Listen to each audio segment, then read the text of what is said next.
Narito ang bagong update na reviewer para sa pagkuha ng CDA Validation Exam na pangunahing requirements para sa pag-renew ng driver's license professional man o maging non-professional na kasalukuyang ipinatutupad sa lahat ng LTO branches.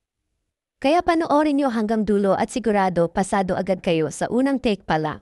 Paalala! Ang CDA Validation Exam ay mayroong 25 items at ang passing score ay 80%. Kaya kinakailangan mong makakuha ng 20 tamang sagot sa 25 na katanungan sa exam para ikaw ay makapasa, kaya intendihing mabuti. Good luck! Anong linya ang dapat mong gamitin sa 3-lane na expressway kung ikaw ay nagmamaneho ng kotse? Sa unang lane, pangalawang lane, pangatlong lane. Tamang sagot, pangalawang lane. Ano ang maaring ibigay na klasifikasyon ng lisensya sa mga bagong aplikante nito? Professional Driver's License, Non-Professional Driver's License. Kahit alin sa dalawa. Tamang sagot, Non-Professional Driver's License. Maaari bang gamitin ang isang child restraint system kung ito ay expired na kahit maayos pa ang kondisyon? Oh. Hindi. Oh, basta't ito ay pinapayagan ng traffic enforcer. Tamang sagot, hindi.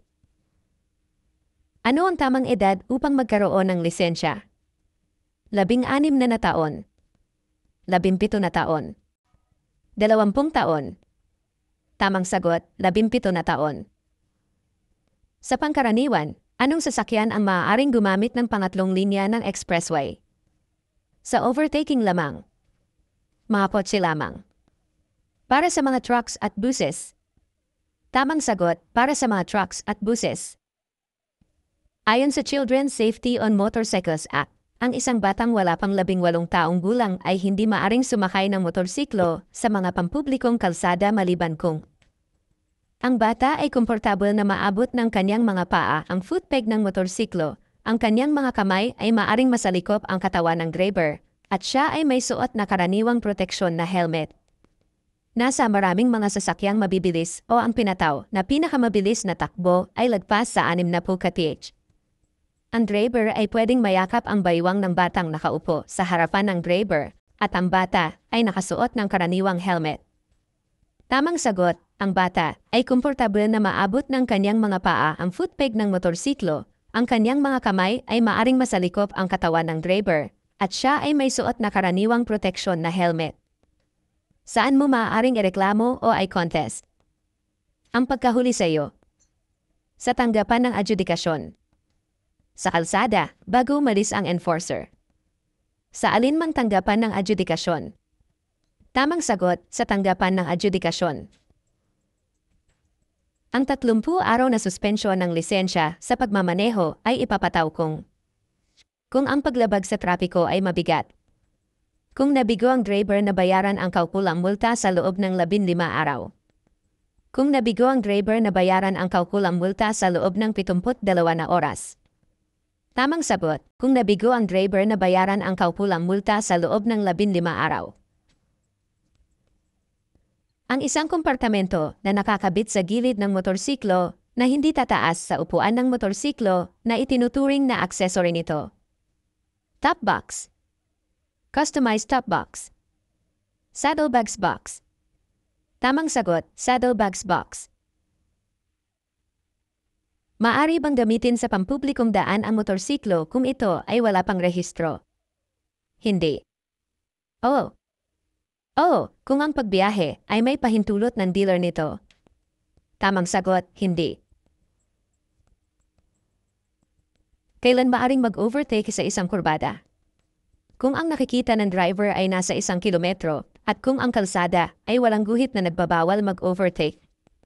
Anumang oras na gusto ng driver na mag-overtake. Kung ang driver ay makikita niya 150 na metro at walang senyas sa kalsada na nagbabawal dito. Tamang sagot, kung ang driver ay makikita niya 150 na metro at walang senyas sa kalsada na nagbabawal dito.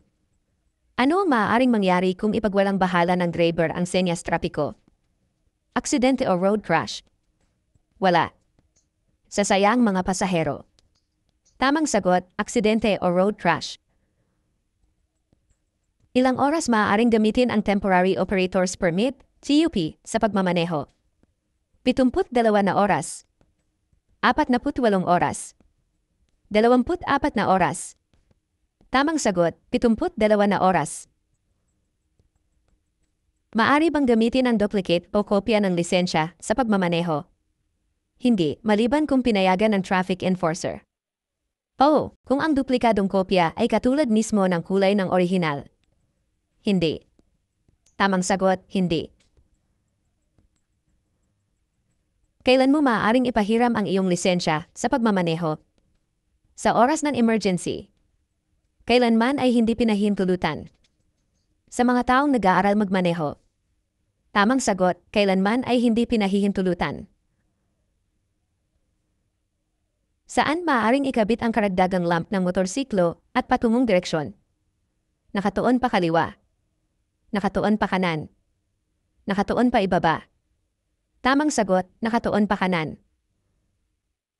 Sino ang may pananagutan kung ang isang motorsiklo ay ginamit sa krimen? May-ari, driver, backrider. Driver lamang. Driver at sakay nito. Tamang sagot, may-ari, driver, backrider. Normal bang magmaneho sa gitna ng putol-putol na guhit? Oh, ito ay alinsunod sa kasalukuyang batas trapiko. Oh, hindi. Tamang sagot, hindi. Ano ang ibig sabihin ng patay sinding kulay dilaw na ilaw trapiko? Magmaneho na may tulin na 40 kapik. Huminto sa tamang hintuan. Magpatuloy ng maingat. Tamang sagot, magpatuloy ng maingat. Alin sa mga sumusunod na pahayag ang totoo? Ang isang may hawak ng dial na may otoridad na magmaneho ng manual transmission, MT, ay hindi pinapayagan na magmaneho ng mga sasakyan na automatic transmission, AT. Ang driver na may hawak na lisensya para sa automatic na sasakyan ay pwedeng magmaneho ng sasakyang manual. Ang driver na may hawak ng lisensya para sa manual transmission ay maaaring magmaneho ng may automatic na transmission. Tamang sagot, ang driver na may hawak ng lisensya para sa manual transmission ay maaaring magmaneho ng may automatic na transmission. Ano ang taas ng isang bata upang ito ay hindi na kailangang gumamit ng child restraint system? 100 na sentimetro pataas. 150 na sentimetro pataas. 180 na sentimetro pataas. Tamang sagot, 150 na sentimetro pataas.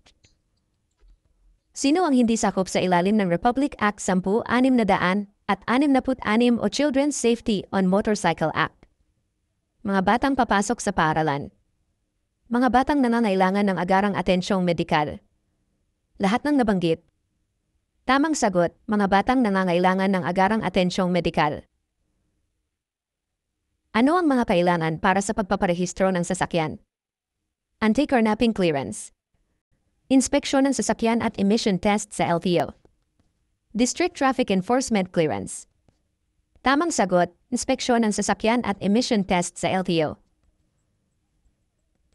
Ilang taon na maaring ibigay na lisensya sa isang driver na mayroong traffic violation? 10 taon na lisensya. 5 taon na lisensya. 3 taon na lisensya. Tamang sagot, 5 taon na lisensya. Sa normal na traffic violation, sino ang maaaring kumumpiska ng lisensya? Ang mga ahente o enforcer lamang na itinalaga ng LTO. Kahit sino, basta ang paglabag ay nakapaloob sa R.K. No. 4,136. Kahit sino, basta ang enforcer ay permanenteng empleyado ng gobyerno. Tamang sagot, ang mga ahente o enforcer lamang na itinalaga ng LTO. Ano ang mangyayari kung hindi pumayag ang driver na magpasuri dahil lumabag siya sa batas na bawal magmaneho ang nakainom ng alak? Pagkaalis ng rehistro ng sasakyan. Pagkumpiska sa lisensya at automatic na rebokasyon. Pagsuspende sa lisensya sa loob ng 2 taon. Tamang sagot, pagkumpiska sa lisensya at automatic na rebokasyon. Ilang taon na maaaring ibigay na lisensya sa isang driver na walang traffic violation? 5 taon na lisensya. 10 taon na lisensya. 15 taon na lisensya. Tamang sagot, 10 taon na lisensya. Ang iyong lisensya ay nag-expired na. Pinapahintulutan ka pa bang magmaneho sa pinakamalapit na LTO upang i-renew ang iyong lisensya? Oh, basta sumunod ka sa batas trapiko. Hindi. Oh, basta dumiretso ka sa pinakamalapit na tanggapan ng LTO at huwag hihinto sa daan. Tamang sagot, hindi. Maaring isuspende ang rehistro ng sasakyan kung ang sasakyan ay maayos na nakapasa sa inspeksyon. Ang sasakyan ay hindi kaaya-aya. Ang sasakyan ay hindi rehistrado sa nagmamaneho sa oras ng pagkahuli nito. Tamang sagot, ang sasakyan ay hindi kaaya-aya. Ano ang dapat gawin ng isang driver pagkatapos niyang mag-overtake sa isang sasakyan? Manatiling magmaneho sa nasabing lane. Bumalik sa orihinal na lane ng maingat. Tumingin sa mata ng driver. Tamang sagot, bumalik sa orihinal na lane ng maingat. Kailan mo kailangan dapat gamitin ang seatbelt?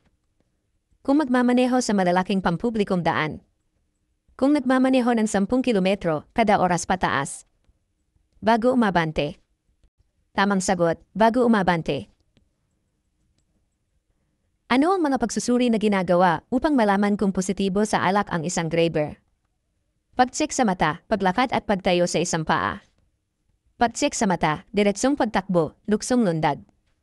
Pagbabasa, pag-awit sa lupang hiniram, at pag-inom ng 1 litrong tubig. Tamang sagot, pag-check sa mata, paglakad at pagtayo sa isang paa. Ilang pulgada maaring maglagay ng telepono mula sa dashboard ng sasakyan? 2 pulgada. 4 na pulgada. 6 na pulgada. Tamang sagot, 4 na pulgada.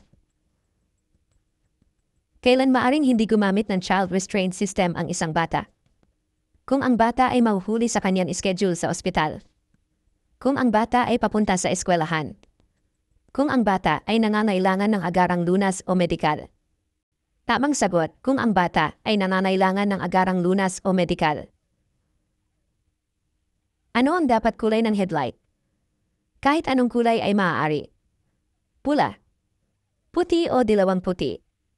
Tamang sagot, puti o dilawang puti. Ang isang fabricated na kompartimento na lagayan sa likod ng upuan ng motorsiklo na itinuturing na isang aksesorya ng motorsiklo. Top box. Customized top box. Saddlebags box. Tamang sagot, customized top box. Maaari ka bang magmaneho ng motorsiklo kung ang iyong lisensya ay may DL Code B? Oh. Hindi, maliban kung pinahintulutan ng traffic enforcer. Hindi. Tamang sagot, hindi. Ano ang dapat gawin ng isang driver habang siya ay nagmamaneho sa pampublikong kalsada? Mag-concentrate sa manibela at sa kalsada. Sagutin ang mga tanong ng mga pasahero ng maligalig. Pagsagot sa tawag sa pamamagitan ng pag-text para makaiwas sa sakuna sa kalsada. Tamang sagot, mag-concentrate sa manibela at sa kalsada. Ano ang pangunahing layunin ng regular na pag-inspeksyon ng isang sasakyan? Para siyasatin ang mga numero ng chassis at motor ng sasakyan. Para tingnan ang kaayusan ng sasakyan. Para tingnan ang pagganap ng driver sa kanyang pagmamaneho. Tamang sagot, para tingnan ang kaayusan ng sasakyan. Ano ang dapat mong gawin pagkatapos mag-park at bago bumaba ng sasakyan? Isara lahat ng mga pintuan. I-switch ang parking brake. Bumusina. Tamang sagot, i-switch ang parking brake. Anong kulay ng ilaw ang maaaring idagdag sa harap ng sasakyan? Kahit anong kulay ay maaari. Pula, puti o dilawang puti. Tamang sagot, puti o dilawang puti. Saan dapat ilagay o ikabit ang plaka ng motorsiklo? Sa tangke ng gasolina ng motorsiklo. Sa likuran ng motorsiklo. Sa takip ng tangke ng motorsiklo. Tamang sagot, sa likuran ng motorsiklo. Kailan maaaring hindi gumamit ng child restraint system ang isang bata? Kung ang bata ay may kapansanang pisikal o mental. Kung ang bata ay ayaw umupo sa child restraint system. Kung ang pamilya ay papunta sa mall. Tamang sagot, kung ang bata ay may kapansanang pisikal o mental. Anong edad maaaring sumakay sa harapan ang isang bata na naayon sa ay 11,220? 13 taong gulang pataas. 16 na taon pataas. 18 na taon pataas. Tamang sagot, 13 taong gulang pataas. Ano ang dapat na kulay ng ilaw ng preno? Puti. Kumikinang na pula. Dilaw. Tamang sagot, kumikinang na pula. Kailan ginagamit ang Alcohol Breath Analyzer, ABA? Kung pinilit ng enforcer na gamitin ang AD test. Kung ang driver ay bumagsak ng isa sa mga field sobriety test. Kung ang driver ay pumasa sa lahat ng field sobriety test. Tamang sagot, kung ang driver ay bumagsak ng isa sa mga field sobriety test.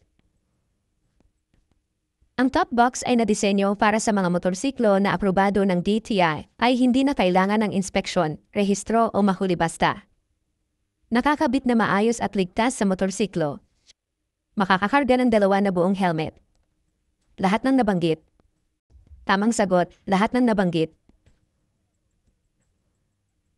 Maaari bang bigyan ng 10 taon na lisensya ang isang driver kung ito ay mayroong huli o traffic violation?